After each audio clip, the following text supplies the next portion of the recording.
Hello everyone, welcome back to my channel. और आज की क्लास अपनी एफकैट के एग्ज़ाम के लिए थर्ड क्लास है। ठीक है, फर्स्ट क्लास में हमने क्या पढ़ा था? तो फर्स्ट क्लास में हमने पढ़ा था अवार्ड एंड ऑनर्स के बारे में। सेकंड क्लास में हमने पढ़ा था कप्स एंड ट्रॉफीज़ के बारे में। और आज हम पढ़ेंगे court, campus, field for sports. इसका मतलब क्या है? इसका मतलब ये है कि कौन कौन से स्पोर्ट्स किस जगह पर खेले जाते हैं, उस जगह को बोलते क्या है। जैसे कि क्रिकेट हमारा कहाँ खेला जाता है? पिच पर खेलते हैं हम। ठीक है, स्विमिंग कहाँ करते हैं? तो पूल में करते हैं। तो ये सभी क्वेश्चंस जो हैं ये आते हैं किसके अंदर? Court, campus, field for sports. और ये एफकैट के एग्ज़ाम का एक बहुत इंपॉर्टेंट टॉपिक है। ये सिर्फ एफकैट के एग्ज़ाम में जीएस के पोर्शन को ही कवर नहीं करता है, साथ ही साथ ये कवर करता है किसे? रीजनिंग के पोर्शन को भी। ठीक है, कभी कभी क्या होता है ना कि जीएस में क्वेश्चन ऐसा ना करके रीजनिंग में डाल देते हैं। कैसे डालते हैं ये हम आगे समझेंगे। तो शुरू करते हैं अपनी इस क्लास को। सबसे पहले बात करेंगे किसके बारे में? कोर्ट। ठीक है, जैसे कि हम पूल बोलते हैं जहाँ पर हम स्विमिंग करते हैं, पिच बोलते हैं जहाँ पर हम क्या करते हैं? क्रिकेट खेलते हैं। उसी तरह कोर्ट किस किस जगह को बोला जाता है? तो जहाँ पर हम टेनिस खेलते हैं उसको कोर्ट बोलते हैं। बैडमिंटन जहाँ खेलते हैं उसे भी कोर्ट बोलते हैं। ऐसे ही netball, handball, volleyball, squash, kho kho and kabaddi, ये जितने स्पोर्ट्स हैं इन सभी को जहाँ पर खेला जाता है उस जगह को हम बोलते हैं कोर्ट। से ये बहुत ही ज़्यादा इंपॉर्टेंट क्वेश्चंस है ये। इसको आप नोट डाउन करते हुए चलना अभी अपनी कॉपी में, जहाँ आपने एफकैट की कॉपी बनाई हुई है नोट्स के लिए, या फिर आप इसका स्क्रीनशॉट ले लेना बाद में स्टडी करने के लिए। कोर्ट कहाँ कहाँ बोलते हैं? तो tennis, badminton, netball, handball, volleyball, squash, kho kho and kabaddi, जहाँ जहाँ हम खेलते हैं उसको हम बोलते हैं कोर्ट। ठीक है, नेक्स्ट है हमारा फील्ड। फील्ड कहाँ कहाँ बोलते हैं? तो जिस जगह पर हम पोलो खेलते हैं, फुटबॉल खेलते हैं और हॉकी खेलते हैं उस जगह को हम बोलते हैं फील्ड के नाम से जानते हैं। ठीक है, नेक्स्ट आएगा ट्रैक। ट्रैक कहाँ के लिए होता है? तो एथलेटिक्स के लिए होता है ट्रैक। ट्रैक का यूज़ ये एग्ज़ाम्स में कई बार आता है क्वेश्चन, तो इसको समझ लेना अच्छे से। और ये सभी चीज़ें आपको याद करनी पड़ेंगी। याद क्या करनी पड़ेंगी? इन द सेंस आप इसको 2-4 बार रिवाइज करना नोट से अपने, आपको ये ऑटोमेटिकली याद हो जाएंगी। ठीक है, ट्रैक हो गया। नेक्स्ट आता है पिच। कुछ सारे ऐसे टर्म्स ऐसे भी आएंगे जो आप सभी जानते हैं, जैसे कि पिच कहाँ के लिए होती है? क्रिकेट के लिए पिच होती है, आप सभी को पता होगा। नेक्स्ट आता है ग्रीन्स, ये थोड़ा सा न्यू वर्ड है ना। बाउल्स, बाउल्स भी एक गेम होता है। ठीक है, देखना इसको कैसा गेम होता है ये बाउल्स, सर्च करना कि बाउल्स क्या है। ये भी एक गेम होता है, स्पोर्ट्स है, और इसको जिस जगह पर खेलते हैं उसको हम बोलते हैं ग्रीन्स के नाम से। रिंक होता है, रिंक होता है कर्लिंग के लिए और आइस हॉकी के लिए। ये दोनों, आइस हॉकी तो सब जानते होंगे क्या होता है, कर्लिंग थोड़ा न्यू है। न्यू क्यों है? ये भी आइस के ऊपर खेला जाता है कर्लिंग, लेकिन आइस के ऊपर इसमें कुछ लोग खड़े होंगे, एक सर्किल बना होगा, उसके अंदर आइस होगी। ठीक है, और हॉकी की जगह पे इसमें स्टोन्स पड़े हुए होते हैं, स्टोन्स के साथ में खेलना होता है, कुछ ऐसा ही होता है कर्लिंग। तो इन दोनों के लिए जो जगह होती है वो होती है रिंक नाम से। नेक्स्ट होता है रेंज। शूटिंग की रेंज होती है और आर्चरी की रेंज होती है। शूटिंग के लिए रेंज होती है, आप सभी को पता होगा। आर्चरी की जो जगह होती है वो भी रेंज होती है। आर्चरी क्या होता है? तीर धनुष, धनुष बाण से जो खेल होता है, निशाने लगाने वाला, धनुष बाण वाला, वो आर्चरी होता है। इन दोनों के लिए रेंज का यूज़ होता है। नेक्स्ट होता है डायमंड। डायमंड किसके लिए होता है? बेसबॉल, जहाँ पर हम बेसबॉल खेलते हैं उससे डायमंड बोलते हैं। ये बहुत ही इंपॉर्टेंट क्वेश्चन है, इसको स्टार मार्क कर लेना। ये कई बार एग्जाम्स में आता है। कहाँ पर आता है? तो ये आता है किसके अंदर? रीजनिंग के अंदर पूछते हैं इसको। ठीक है, मैंने कहा था ना कि कुछ पोर्शन इसमें ऐसे होंगे जीएस के जो आपके रीजनिंग को भी कवर करेंगे। और ये जो थर्ड नंबर पे आज हम पढ़ रहे हैं किसके बारे में? फील्ड और कैंपस, जो स्पोर्ट्स से रिलेटेड है, ये रीजनिंग को भी कवर करते हैं जीएस के साथ में। कैसे कवर करते हैं ये मैं लास्ट में आपको बताऊंगी भी क्वेश्चन के थ्रू। तो डायमंड किस जगह को बोलते हैं? जहाँ पर हम बेसबॉल खेलते हैं उससे हम डायमंड बोलते हैं। रिंग कहाँ पर होती है? तो बॉक्सिंग के लिए रिंग होती है और स्केटिंग के लिए रिंग होती है। ध्यान रखना, बॉक्सिंग के लिए रिंग होती है और स्केटिंग के लिए रिंग होती है। नेक्स्ट आता है कोर्स।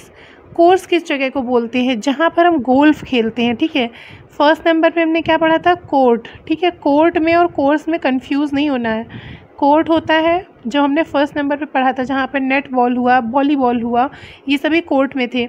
कोर्स किसके लिए होता है? गोल्फ के लिए होता है। स्टार मार्क करना, ये भी मोस्ट इंपॉर्टेंट क्वेश्चन है, बहुत बार एग्जाम में आता है।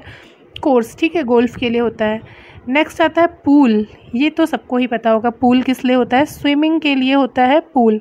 तैरना होता है जहाँ पर हम तैरते हैं पानी के अंदर, उसे हम बोलते हैं पूल, ठीक है। पूल में होती है स्विमिंग। नेक्स्ट होता है बोर्ड। बोर्ड पे क्या खेलते हैं, टेबल टेनिस। जब टेबल टेनिस की बात होती है तो टेबल टेनिस हम कहाँ खेलते हैं, बोर्ड पे खेलते हैं। जो नहीं ग्रीन कलर का बोर्ड बना होता है, एक इधर खड़ा हो जाएगा, एक इधर खड़ा हो जाएगा, बीच में नेट जैसा लगा होगा, ऐसे टेबल पे टेनिस खेलते हैं, वो वाला टेबल टेनिस होता है। तो इसी को हम बोलते हैं क्या, इसी को हम बोलते हैं बोर्ड, ठीक है। टेबल टेनिस होता है बोर्ड पर। नेक्स्ट होता है मैट। मैट पर क्या होता है, मैट पर हम जूडो, कराटे, ताइक्वांडो, ये 3 चीज़ें होती हैं मैट पर।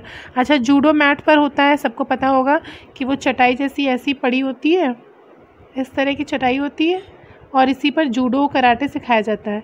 तो जूडो हो गया, कराटे हो गया मैट पर, ठीक है।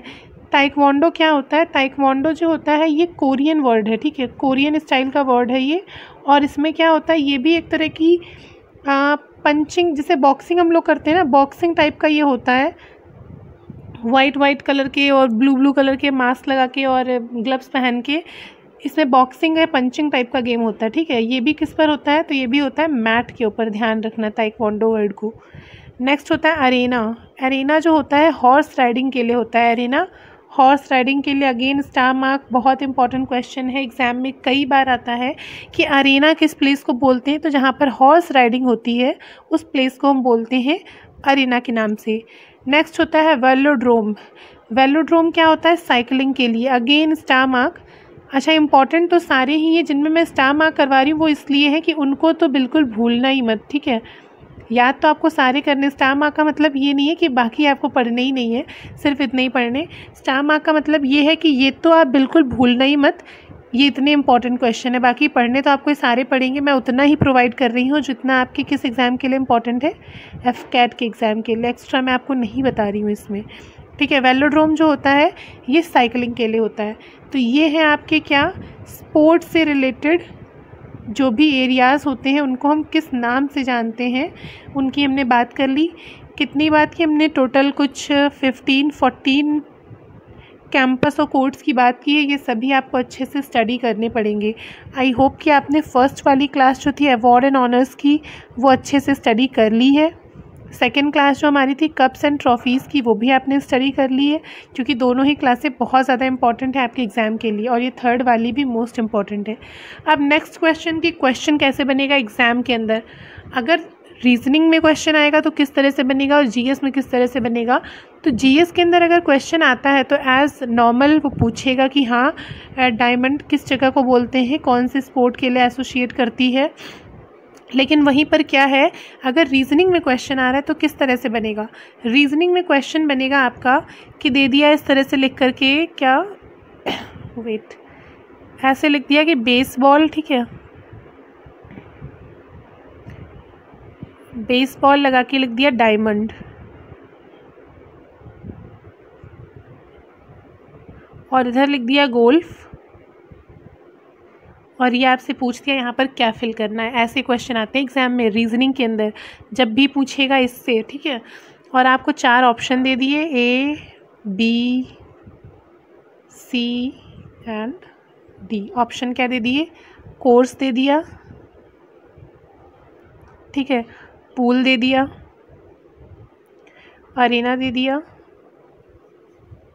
और रिंक दे दिया। इस तरह से आपको ऑप्शन दे दिए, और आपसे क्वेश्चन पूछ दिया कि जिस तरह से बेसबॉल सिमिलर है डायमंड के साथ, मतलब जिस तरह से ए सिमिलर है, फर्स्ट सेकंड है सिमिलर से, उसी तरह थर्ड वाला फोर्थ से किस तरह सिमिलर होगा। ऑप्शन को चूज़ कीजिए कि कौन से ऑप्शन से सिमिलर होगा। तो जब आपको पता होगा कि डायमंड का मतलब क्या है, कोर्स का मतलब क्या है, रिंग का मतलब क्या है, अरीना का मतलब क्या है, तभी आप इस क्वेश्चन को सॉल्व कर पाएंगे। अब इसमें आप क्या सेंस लगाओगे कि बेसबॉल जिस जगह पर खेलते हैं उसको हम बोलते हैं डायमंड, तो उसी तरह से गोल्फ जिस जगह पर खेलते हैं उसका नाम यहाँ पर पूछा गया है, ठीक है। अब गोल्फ किस जगह पर खेलते हैं और क्या नाम आपको यहाँ पर फिल करना है, ठीक है, कौन सा नाम आपको यहाँ पर फिल करना है, ये आप मुझे नीचे कमेंट में बताएंगे कि A B and C D में कौन सा ऑप्शन आपका सही होगा, ठीक है, ये आप मुझे कमेंट में बताएंगे। नेक्स्ट क्लास हम लेकर आएंगे जीएस की ही, स्पोर्ट्स के ऊपर। जो टर्मिनोलॉजीज़ पर होगी कि कौन कौन से टर्म स्पोर्ट्स में किस किस गेम से एसोसिएट करते हैं, और नंबर ऑफ़ प्लेयर्स की एक क्लास लेकर आएंगे। नंबर ऑफ़ प्लेयर्स कितने होते हैं किस गेम के अंदर, तो पहले हम लेके आएंगे क्लास नंबर ऑफ़ प्लेयर्स की, फिर हम लेके आएंगे टर्म्स की, कौन कौन से टर्म किस किस गेम से एसोसिएट करते हैं। ये भी बहुत ही इम्पॉर्टेंट टॉपिक होने वाले हैं आपके एफकैट के एग्ज़ाम के लिए, ठीक है। So thank you for watching my video. और हाँ, एक चीज़ और, अगर आप मुझे टेलीग्राम पर फॉलो करना चाहते हैं, टेलीग्राम पर मेरा चैनल आप फॉलो करना चाहते हैं, तो मेरे चैनल का नाम है दी वेकअप, ठीक है। ये टेलीग्राम का चैनल है, आप इस नाम से टेलीग्राम पे सर्च कर सकते हैं और आप मेरे चैनल को टेलीग्राम पे फॉलो कर सकते हैं। वहाँ पर आपको मेरे यूट्यूब्स पर अपकमिंग वीडियोस की अपडेट मिल जाएगी कि कौन सा मेरा वीडियो कब यूट्यूब पर आने वाला है, ठीक है। So thank you.